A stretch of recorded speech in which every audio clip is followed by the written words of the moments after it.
Nova York, Estados Unidos, 1857. 129 trabalhadoras operárias de uma fábrica são assassinadas em um incêndio provocado na fábrica onde trabalhavam. Em homenagem a essas mulheres que morreram lutando por melhores salários e melhores condições de trabalho, no dia 8 de março, comemoramos o Dia Internacional da Mulher. E no dia 1º de maio de 1886, em Chicago, nos Estados Unidos, mais de 110 mil trabalhadores organizam uma manifestação exigindo jornada diária de 8 horas de trabalho e proteção para as mulheres que, mesmo grávidas, trabalhavam. Eles são violentamente reprimidos e fazem uma segunda manifestação na qual 7 líderes operários tomam a palavra. A polícia atira sobre a multidão. Mata 6 pessoas e fere outras tantas. Enquanto a multidão protestava contra esse massacre, uma bomba estoura entre os policiais. 6 policiais morrem e 66 ficam feridos. Os 7 líderes operários são presos, julgados e condenados. Uns são enforcados, um outro suicida-se e os outros são condenados à prisão perpétua. Depois de 7 anos de cadeia, eles são libertados. A justiça reconhece que eles eram inocentes. Por esses trabalhadores que lutaram pela causa operária, o dia 1º de maio é consagrado como data símbolo comemorativa da luta internacional da classe trabalhadora. Até hoje, trabalhadores no mundo inteiro continuam lutando para libertarem-se da opressão e da injustiça. E para que nossos direitos sejam conquistados e respeitados, os sacrifícios e as dores foram e continuam sendo enormes.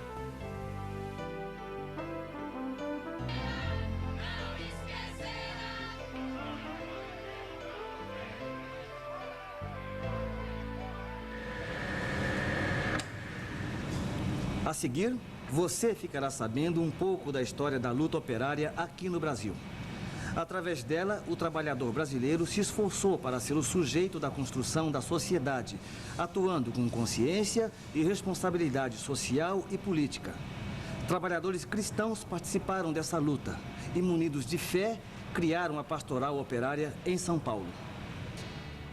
O Espírito do Senhor está sobre mim, porque Ele me consagrou com a unção para anunciar a boa notícia aos pobres.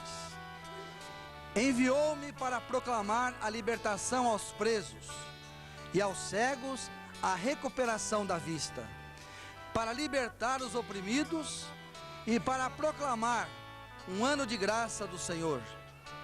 Em seguida, Jesus fechou o livro, o entregou nas mãos dos ajudantes e sentou-se. Todos os que estavam na sinagoga tinham os olhos fixos nele.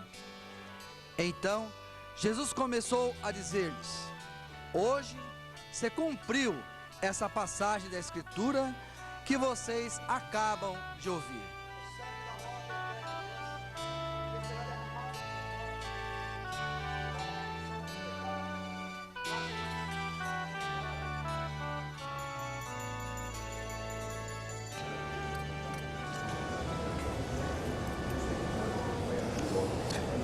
No início da década de 60, antes do golpe de 64, os trabalhadores tinham acabado de conquistar o direito ao 13º salário. E a luta pela reforma agrária mobilizava milhares de brasileiros. Essa intensa mobilização popular reivindicava sérias mudanças estruturais no país. E para impedir essa mobilização popular veio o golpe de 64. E para justificar o golpe, os golpistas que assumiram o governo pregavam o combate ao comunismo, à corrupção e ao caos, que eles diziam imperar no país. Foram criadas severas leis restritivas aos direitos da classe operária. As direções sindicais mais combativas foram cassadas. Prisões e perseguições políticas atormentaram a vida política nacional. Foi regulamentada a proibição da greve. Os dissídios coletivos eram regulamentados por leis e decretos dos quais os trabalhadores não participavam, causando perdas salariais enormes nos anos seguintes.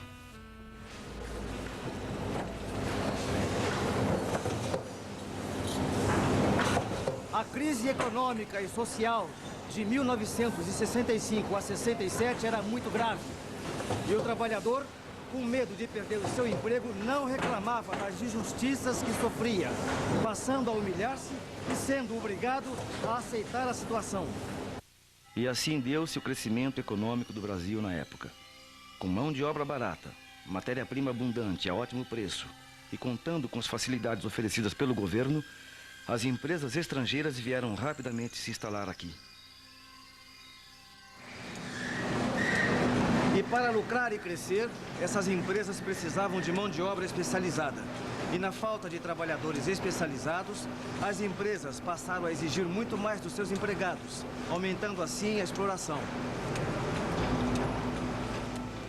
Ainda por causa da falta da mão de obra, foi necessária a vinda dos trabalhadores do campo para a cidade, iniciando o processo de caos social que assolou o país.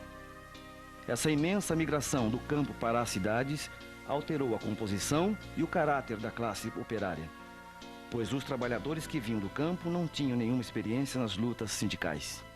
Na igreja, alguns apoiaram o golpe militar, havendo sensível queda de apoio aos movimentos como a Ação Católica. A Juventude Operária Católica e a Ação Católica Operária também estavam ressentidas com essa atitude de parte da igreja.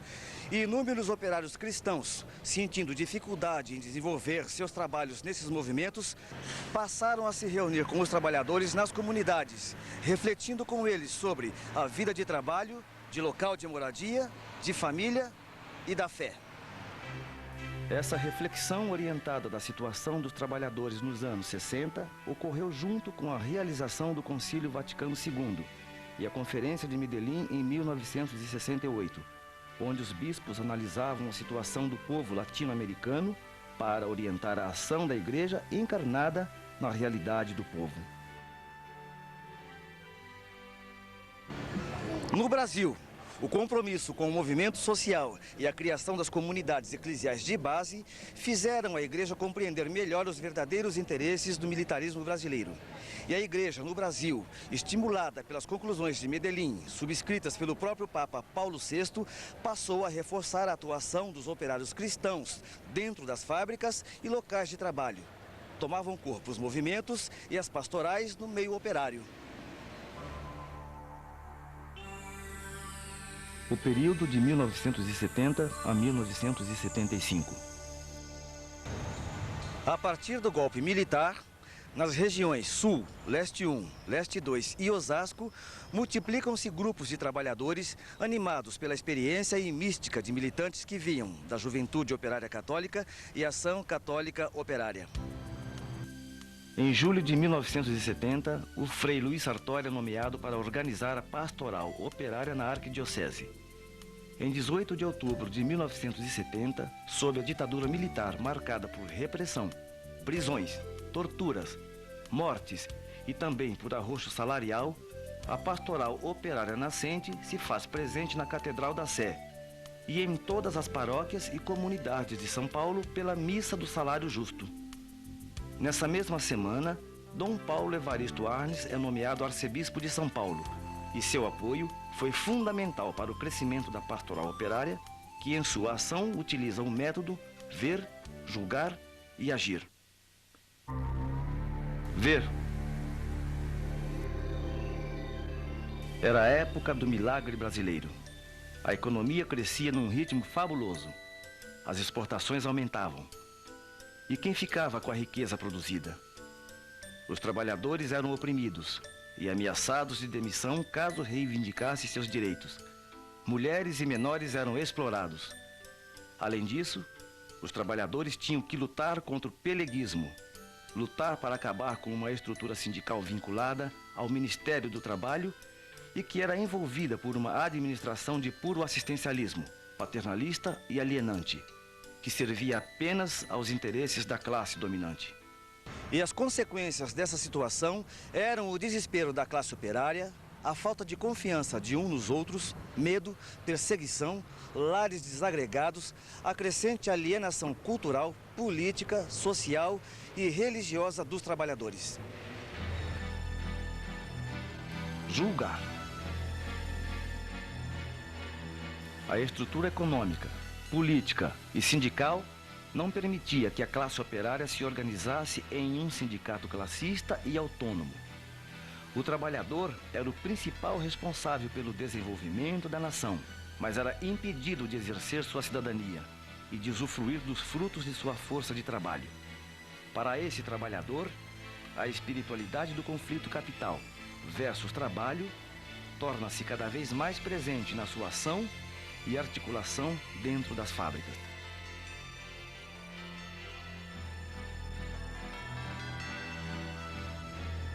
Agir.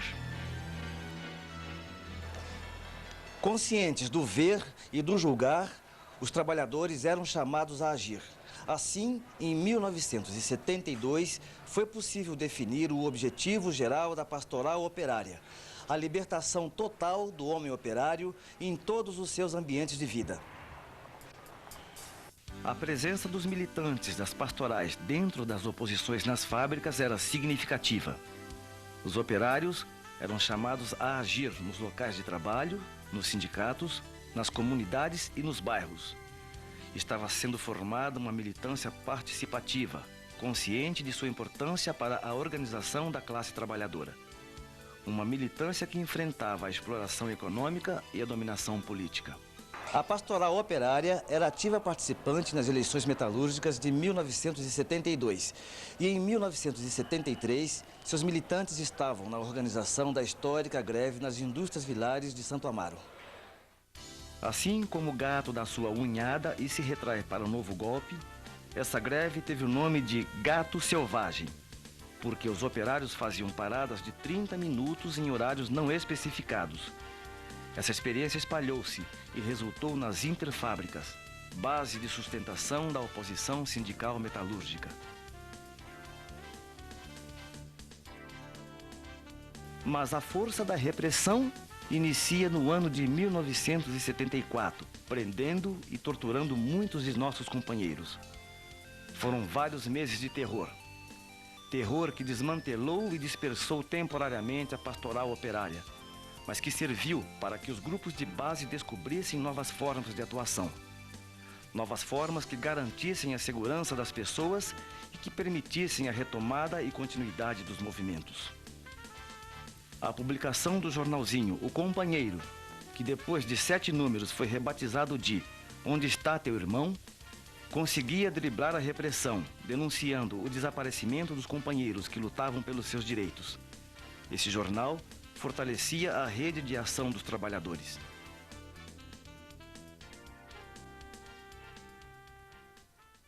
De 1976 a 1984, o movimento popular e sindical sentiu-se forte o suficiente para enfrentar abertamente a ditadura militar. As pastorais sociais e as comunidades eclesiais de base foram fundamentais para o crescimento dos movimentos sociais, sendo que, em 1975, a Assembleia Regional Sul 1 da CNBB reuniu-se em Itaici, elegendo a Pastoral do Mundo do Trabalho como uma de suas prioridades pastorais. Na Arquidiocese de São Paulo, Dom Angélico Sândalo Bernardino foi designado para acompanhar a pastoral operária. Através de reivindicações como água, luz, creches, postos de saúde, transporte, escola, o movimento popular foi se tornando mais consciente e criando lideranças. Esse processo de geração de lideranças iniciava-se por uma simples participação religiosa na comunidade e daí expandia-se para a luta mais reivindicativa por melhores condições de vida. Era um passo para o engajamento na luta sindical e mais outro para a atuação política mais ampla. Em 1976 foi realizada a primeira Assembleia Nacional das Pastorais Estaduais, que deu origem à organização Pastoral Operária Nacional. Em 1976 ganha força o movimento contra o custo de vida e a reivindicação pela liberdade e pelos direitos dos trabalhadores. Em 1978, na fábrica da Scania, surge o movimento pela reposição das perdas salariais. Nesse mesmo ano, Anísio Batista e Santo Dias, companheiros da coordenação da pastoral operária, foram cabeças da chapa 3 da oposição metalúrgica.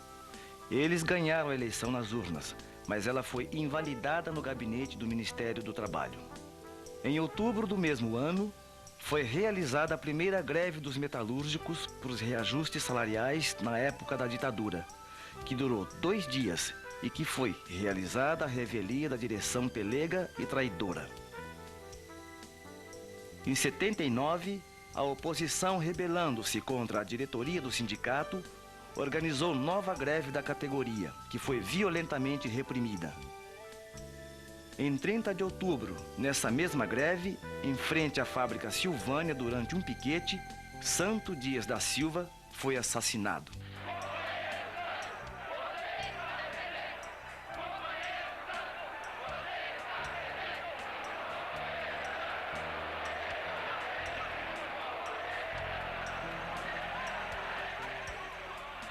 Santo Dias foi um militante da Pastoral Operária, líder das lutas operárias e na organização da oposição metalúrgica. Em sua homenagem e aos trabalhadores que deram suas vidas por causa da luta da classe operária, foi realizada a Missa dos Mártires, que a partir daquela data seria celebrada todos os anos.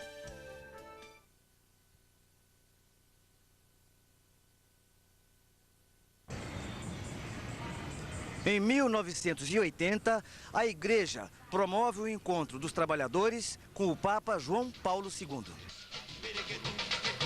Estádio do Morumbi. Encontro de João Paulo com os operários de São Paulo. Na saudação do representante da classe, a lembrança de 2 líderes operários mortos por policiais na greve do ABC. Gostaríamos de lembrar que 2 companheiros nossos perderam a vida na luta operária. O Santos Dias da Silva e o Raimundo, o gringo. E assim, caríssimo pai, aguardamos ansiosos sua orientação e sua bênção. Em 1980, a presença dos sindicalistas e de vários movimentos de esquerda, juntamente com a militância formada nas pastorais e nas comunidades de base, dá origem ao Partido dos Trabalhadores. Ainda em 1980, é realizada mais uma greve no ABC, que se estende por mais de 40 dias. A Pastoral Operária puxa um movimento de apoio total à greve e participa da criação do Fundo de Greve, que centraliza um movimento de apoio nacional.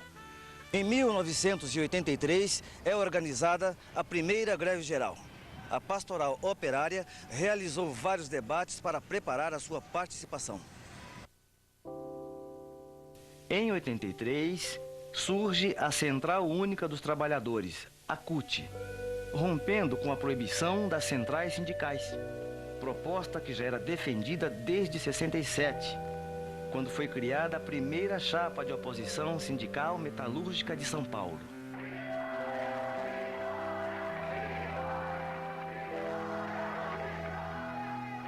Em 1984, acontece o fim do regime militar. Coração de estudante,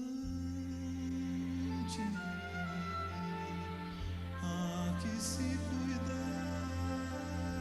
da vida, há que se cuidar do mundo, tomar conta da amizade, alegria e muito sonho. O período de 1985 a 1995. A militância da PO, Pastoral Operária, a nível de arquidiocese estadual e nacional, participou da estruturação e fundação da CUT. Através dela, a PO envolveu-se nos debates sobre a necessidade de uma nova estrutura sindical brasileira, uma prática sindical diferente e uma nova cultura sindical. Esse debate muito contribuiu para que os militantes ampliassem sua visão crítica dos estrangulamentos do sindicalismo brasileiro. Isso levou a um engajamento maior nas oposições sindicais de várias categorias de trabalhadores nas lutas contra o peleguismo. Em 85, as oposições sindicais e os sindicatos combativos lideraram uma bem-sucedida campanha salarial unificada, na qual a PO participou com vigor. Em 86, a luta pela participação popular na Constituinte monopolizou as atenções da militância da PO. Produziram-se muitos subsídios de conscientização. No ano de 88, é realizada a primeira Romaria dos Trabalhadores em Aparecida do Norte. Com isso, o dia 7 de setembro começa a ser também um dia de expressão das lutas do povo trabalhador. Nasce, daí, junto com a Romaria, o grito dos excluídos. Queremos terra. O grito contra a discriminação racial, social. Paz para o povo brasileiro.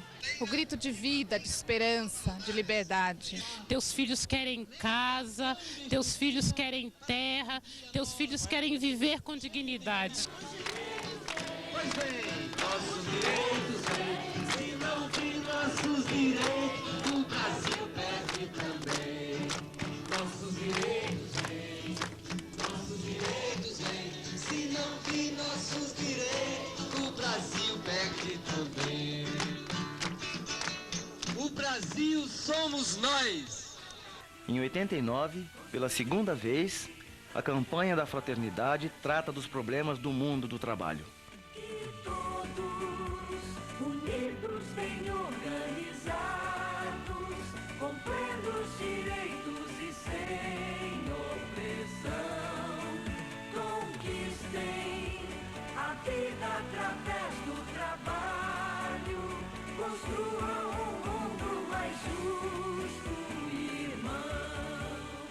A década de 85 a 95 foi marcada pela ênfase na formação e na sustentação dos grupos de base, em vista de melhor participar das lutas dos trabalhadores. Isso foi avaliado e confirmado em sucessivas assembleias. A PO sempre entendeu que a reunião de grupo é uma forma privilegiada de formação, porque é onde e quando se faz a revisão da vida e da ação operária. Em assembleias anuais, a Pastoral Operária tratou dos problemas dos grupos de base, da formação de militância e da sua metodologia. Com a presença de Dom Paulo Evaristo Arnes, a Assembleia de 95 celebrou os 25 anos da Pastoral Operária de São Paulo. Nesta Assembleia, os participantes reafirmaram o objetivo de promover o engajamento da PO no conflito capital versus trabalho. Boas-vindas à Pastoral Operária, que celebra no dia de hoje, aqui no coração de São Paulo, os 25 anos de atividade.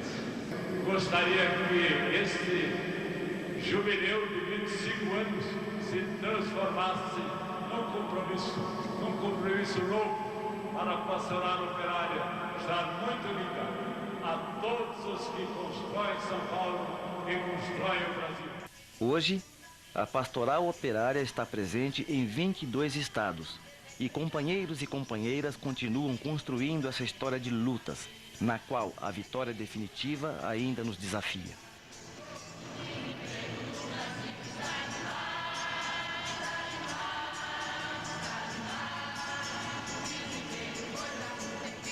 Neste momento, nos sentimos animados para resgatar as alegrias e as angústias, as derrotas e as vitórias, que nos darão forças para continuar discutindo as mudanças que ocorrem no mundo do trabalho e seus impactos sobre os trabalhadores em suas organizações e lutas. Estamos chegando no ano 2000 e o estágio avançado da tecnologia impõe à humanidade um outro patamar de relações e de cultura. E a classe trabalhadora continua enfrentando os mesmos problemas que sempre enfrentou. Só que hoje, esses problemas se apresentam de maneira diferente. O desemprego e a exclusão econômica e social atingem a classe trabalhadora de forma cruel e desumana. O desemprego estrutural, o avanço do trabalho precário, o fim de profissões tradicionais e o surgimento do trabalhador polivalente, os novos processos de produção e o seu gerenciamento vão levando a classe trabalhadora à segmentação e dispersão.